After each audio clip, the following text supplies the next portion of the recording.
Kok khor adurni badargat ni thunokrawo kaisa kha kaham yafaroni panda sonajaka aramanjaka hastini bontiokra biplop kumar dev Tripura Pradesh BJP নিতাং ফাংক্রাজত পাপিয়ে Dutta MLA Mimi Majumdar Tinku Roy খবর কবরি আদংর বিনা পয়সাতে আপনাদের কাছে পৌঁছে যাবে বন্ধুরা।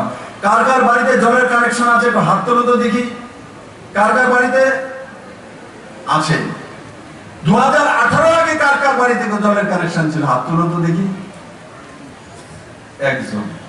চিন্তা করে 2018 আগে পয়সা দিয়ে একজনের বাড়িতে জলের কানেকশন ছিল। বাধারকাট শহরতলি কর্পোরেশনের মধ্যে আসে, দুইটা পঞ্চায়েত ছাড়া বাকিগুলি কর্পোরেশনের মধ্যে আসে। এই কর্পোরেশনে থাকার পরও আপনাদের ঘরে ঘরে জল পুরনো সরকার পৌঁছে দিতে পারেনি।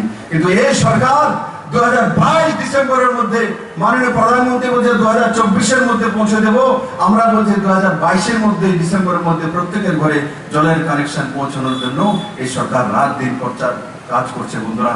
দেশের জন্য করছে, মহিলা সশক্তিকরণের জন্য করছে।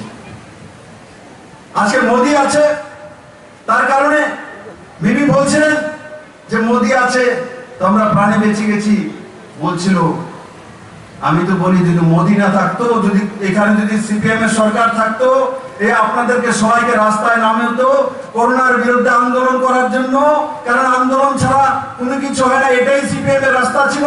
এই করোনার তোমাকে যেতে হবে, নাইলে সংগ্রাম চলবে করে তোমাদেরকে আপনাদেরকে বিনাশ করে ছেড়ে দিও। তার মোদি আপনাদেরকে লকডাউনে বাড়ির মধ্যে রেখেছে, সোশ্যাল ডিস্টেন্সিং শিখিয়েছে, মাস্ক পরিয়েছে, স্যানিটাইজার বাড়ি বাড়ি পৌঁছে দিয়েছে, আপনাদের টেস্ট করেছে, আপনাদের করোনার টিকাকরণের ব্যবস্থা করেছে, আপনাদেরকে জীবন দিয়েছে, আপনাদের লাইফ বেল্ট করে দিয়েছে।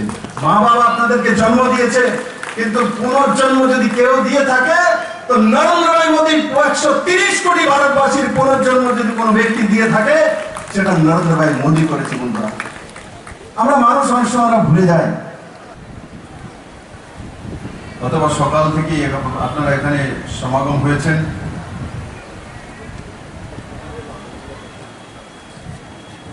আমি প্রথমেই আপনাদেরকে ধন্যবাদ জানাবো যে আপনারা দীর্ঘ সময় এই ময়দানে সমবেত হয়েছেন। এখানে দুপুরে খাওয়া দাওয়া করে এসছে কে কে? যারা হাত তুলুন তো। কে কে খেয়েছে? খায়নি। সকালে কে কে খেয়েছে? হাত তুলুন তো। সকালেও খাওয়া নাই। তার মানে সকালে না খেয়ে দুপুরে না খেয়ে এই ময়দানে এসছেন আমাকে শোনার জন্য। আমি আবারও আপনাদেরকে অনেক অনেক সাধুবাদ ধন্যবাদ জানাই। তার জন্য কৃতজ্ঞতা আমি জানাবো না, কারণ ভারতীয় মহিলারা উপবাস করতে জানে। ভারতীয় মহিলারা উপবাস করতে জানে। সোমবারে কোনো ব্রত করবো, উপবাস থাকবে, মঙ্গলবার উপবাস। আমি বললাম গড়বড় হয়নি, আমি তো খুশি। বলে কেন স্যার? বলে মহিলারা টিএসআর এর চাকরি চাইছে, সেটাই তো বিপ্লব দেব চাইছিল, এটাই তো হয়ে গেছে। আমি তার জন্য তো বসেছিলাম যে মহিলারা কবে আন্দোলন করবে যে টিএসআর আমরা ঢুকবো। কিন্তু প্রশাসনের লোক বোঝেনি। আমাকে গিয়ে বলতে, স্যার রাস্তার মধ্যে সমস্ত মহিলা হয়ে পড়ছে, তার মধ্যে জনজাতি বড় মাত্রায়, মহিলারা বলছে তাদেরকেও টিএসআর এর চাকরি দিতে হবে। বলুন তো আপনারা এখানে বড় মাত্রায় মহিলা রয়েছেন, কোনদিন ত্রিপুরার বুকে এই সরকার আসার আগে কোন মহিলা আন্দোলন করেছে যে টিএসআর আমাকে চাকরি দিতে হবে? ভারতীয় জনতা পার্টি নরেন্দ্র মোদীর নেতৃত্বে যখন সরকার এসছে তখন গিয়ে মহিলারা বলছে আমরাও টিএসআর এর চাকরি করব, আমরাও রাইফেল উঠাবো, আমরাও রাজ্যকে সিকিউরিটি দেবো। সেই জায়গায় ত্রিপুরার মহিলারা পৌঁছে গেছে। বন্ধুরা, আমার মায়েদের মনে হতে পারে মুখ্যমন্ত্রী আমাদের উপরে এহসান করেছেন 33% রিজার্ভেশন দিয়ে সরকারি চাকরি বাকরির মধ্যে বা অন্যান্য সুবিধাগুলো। এহসান করিনি আমি ত্রিপুরাকে প্রতিষ্ঠিত করার জন্য, ত্রিপুরাকে এক জায়গায় নিয়ে যাওয়ার জন্য, শ্রেষ্ঠ ত্রিপুরা তৈরি করার জন্য, এক শ্রী ত্রিপুরা, ডেভেলপ ত্রিপুরা তৈরি করার জন্য, তার জন্য মহিলাদের জন্য রিজার্ভেশন এনেছি। কারণ কি? আমি জানি যে 50% উপরে মহিলা ত্রিপুরাতে রয়েছে, যদি মহিলাদের কাছে রোজগার না যায়, মহিলাদের কাছে পয়সা না যায়, তো ত্রিপুরা কোনোদিন জামাটা ছিল এটা নিয়ে করতেন মাননীয় প্রধানমন্ত্রী। আর দেশের প্রত্যেকের মাসিয়া হয়ে গেছে। তাই বন্ধুরা, এই যে 33% রিজার্ভেশন মহিলাদের জন্য, সেটা মহিলা সশক্তিকরণের জন্য। আমিও দেখেছি, আমারও মা আছে, আমারও বোন আছে, দেখি এত কষ্ট করার পরে যখন বাড়িতে যাবে রান্না করবে, রান্নাতে যদি একটু লবণ বেশি হয়ে যায় বকা খাবে। তারপর কি বলবে, যদি মুখে একটু মহিলা বলেই দেয় লবণ একটু বেশি হয়েছে, কি হয়েছে, একটু ভাত লে যাও। আচ্ছা, রোজগার করে চাও আমি আমার বেশি ভাত খাওয়াই মারতে চাও, যাও খানা দানা রান্না করলাম, আয় না তুমি বাবার বাড়ি যাওয়া, বইটা দেয়।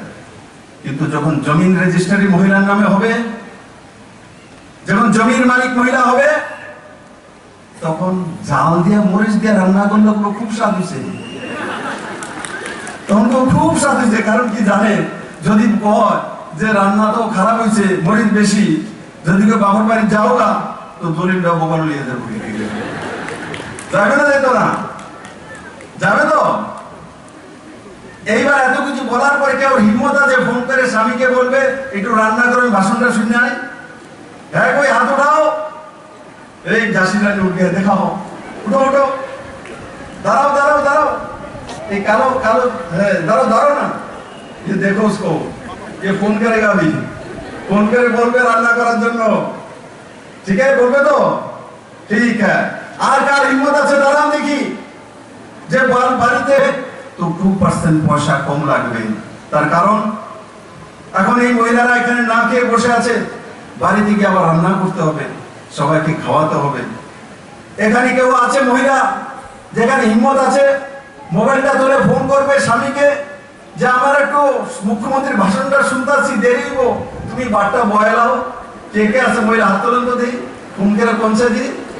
দেখেন একজনের হিম্মত হয় না, একজনের হিম্মত হয় না যে বলবে তুমি রান্না করে নাও। বিপ্লব দেব ওই দিন চাইছে যে হ্যাঁ, মহিলারা যখন কাজ করবে সেও ফোন করে বাড়িতে যাতে পুরুষকে বলতে পারে আমি দেরি হচ্ছে, অফিস থেকে আসছি বা বাজারে গেছি, কোনো মিটিংয়ে গেছি, তুমি রান্না করে নাও। আর পুরুষ রান্না করলে তার কোনো কমও হয় না। আমি জীবনে বহু রান্না করেছি, রান্না করার কারণেই আবার এখানেও পৌঁছে গেছি। কেউ যদি ভাবে যদি রান্না করি, যদি বাসন ধরি, তাহলে আমার পুরুষত্ব চলে যাবে, সে পুরুষ নয়, কাপুরুষ ব্যক্তিত্ব। বন্ধুরা, কাপুরুষ ব্যক্তিত্ব। নিজের কাজ আজও মাননীয় প্রধানমন্ত্রী নরেন্দ্র মোদী নিজের কাজ নিজে আজও করেন। মাননীয় প্রধানমন্ত্রী নরেন্দ্র মোদী উনি রান্না করে খেতে জানেন। 12 বছর উনি হিমালয়ে ঘুরেছেন। ওই দিন আমাকে বলছিল যাওয়ার সময়, मैं 12 साल घुमा था, खाना खुद बनाता था, मेरे साथ तुम्हारे इस संस्कृत कॉलेज का जो प्रोफेसर एक है, उनका दोस्त है, वहाँ একজন বন্ধু আছে, এখানে আছে, কেউ চিনে না জানে না। ও আমার সঙ্গে ছিল, ও রান্না করতো, আমি রান্না করতাম। ছোট্ট একটা আমার ব্যাগ ছিল, এটার মধ্যে আমার গামছাটা দাঁড়াতে পারবে না। কারণ কি 50% যদি অভিনীত হয়, 50% দিয়ে ত্রিপুরাকে দাঁড় করানো যাবে না। তার জন্য রিজার্ভেশন এনেছি মহিলাদেরকে 33%। বন্ধুরা, সেটা পুরুষদের স্বার্থ হয়েছে, শুধু শুধু মহিলাদের স্বার্থ হয়েছে তেমন না, সেটা পুরুষের স্বার্থ হয়েছে। বন্ধুরা, আমি সব জায়গায় বলি, এখানে মহিলারা না খেয়ে সবাই বসে আছেন। এখন বাসন্তী পূজা চলছে, কালকে আমি বাসন্তী পূজায় গিয়েছি, প্রসাদ দিয়েছে, খেয়েছি, কিন্তু আমার বাড়িতে মা আছে, অন্যান্য লোকজন আছে, আমি কিন্তু কারোর জন্য প্রসাদ নিয়ে আসিনি। যদি আমার মা যেতেন, যদি আমার পত্নী যেতেন, যদি আমার মেয়ে যেতেন, তো প্রসাদ নিয়ে একটা কাগজ চাইতেন, বাড়িতে একটু বাবুর লেগে লয়ে যাবো, মার লেগে লয়ে যাবো, ভাইয়ের লেগে নিয়ে যাবো, 2টা আপেলের টুকরা নিয়ে আসতেন। আর বাড়িতে টুকরো করে করে একবার মাকে, একবার বাবাকে, একবার ভাইকে, সবার মধ্যে প্রসাদ বন্টন করে দিতেন। মহিলারা যখন কোন মন্দিরে যায় তো প্রসাদ পুরো পরিবারকে দেয়। পুরুষরা যখন যায় নিজে খেয়ে চলে আসবে, বাড়িতে এসে রাত্রেবেলা খিচুড়ি খেয়ে আসবো, এসে বলে আমি তো লাবড়া খিচুড়ি সব খেয়েছি আমাদের বাড়িতে, মিমি মজুমদার বাড়িতে, আমি বলবো না এখানে কি হয়েছে কি না, কিন্তু আমি আপনাদের সমস্ত মহিলাদেরকে বলবো, আপনাদের যে যে প্রাপ্যগুলো সেগুলি বিষয়ে জানা, বোঝা এবং সঠিক দিশায় কাজ করা, এবং মহিলা সশক্তিকরণের যেই কাজগুলো হাতে নিয়েছি সেগুলো অধিকার নেওয়া। এখানে ভাতা কে কে পায়, কার কার পরিবারে ভাতা আসে, পরিবারে হয়তো মা পেতে পারে, বাবা পেতে পারে, কার কার পরিবারে ভাতা পায়, আগে কত করে ভাতা পেতেন, 500 700, তার উপরে কেউ ভাতা পেত না, এখন 1000 টাকা করে একসঙ্গে ভাতা পেয়েছে। আগামী দুর্গা পূজার আগে প্রত্যেকটি ভাতা প্রায় 4 লাখ ভাতা 2000 টাকা করে এই সরকার দিবে।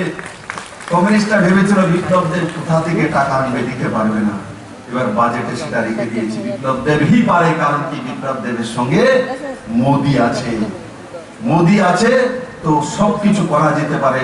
এই সরকার সেটা প্রমাণ করে দিয়েছে। আর এই বড় মাত্রায় এখানে মহিলারা একত্রিত হয়েছেন দীর্ঘক্ষণ যাবৎ, প্রায় 3:30 বেজে গেছে। আমি আপনাদেরকে ধন্যবাদ জানাবো, সাধুবাদ জানাবো যে দীর্ঘক্ষণ এই হয়তো 11টা। প্রথমত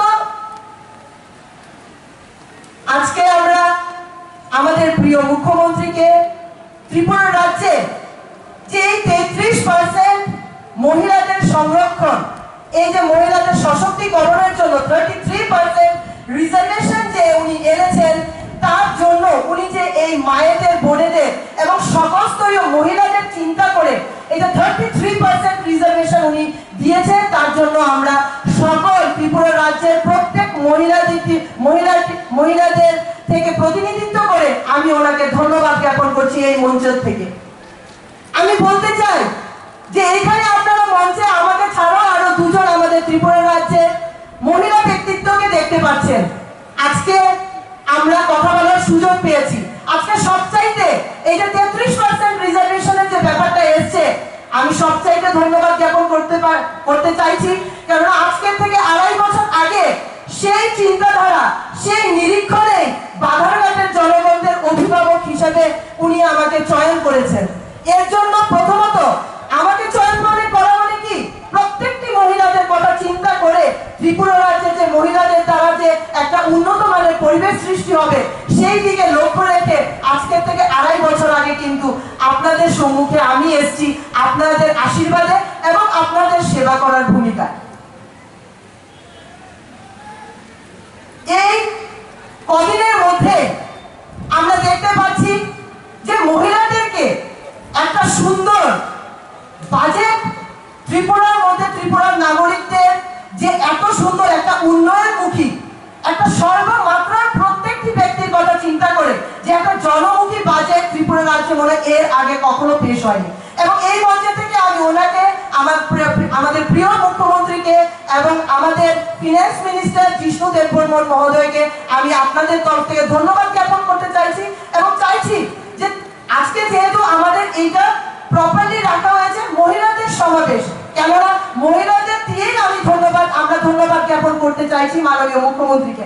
সেই প্রকল্পে এই বাজেটে আপনারা লক্ষ্য করতে থাকবেন, ইতিমধ্যে আমি অনেক মহিলাদের এসএইচজি গ্রুপ থেকে শুরু করে আমাদের অঙ্গনবাড়ি এবং যারা যারা মহিলারা প্রত্যেকটা সামাজিক কাজের মধ্যে যুক্ত আছে, ওদের সাথে আমি কথাবার্তা আলোচনা করেছি, এবং আমাদের ত্রিপুরা সরকারের যে স্কিমস গুলো আছে ওদের সাথে সেই মাত্রা নিয়েও সবার সাথে আমার একটা বার্তালাপ হয়েছে।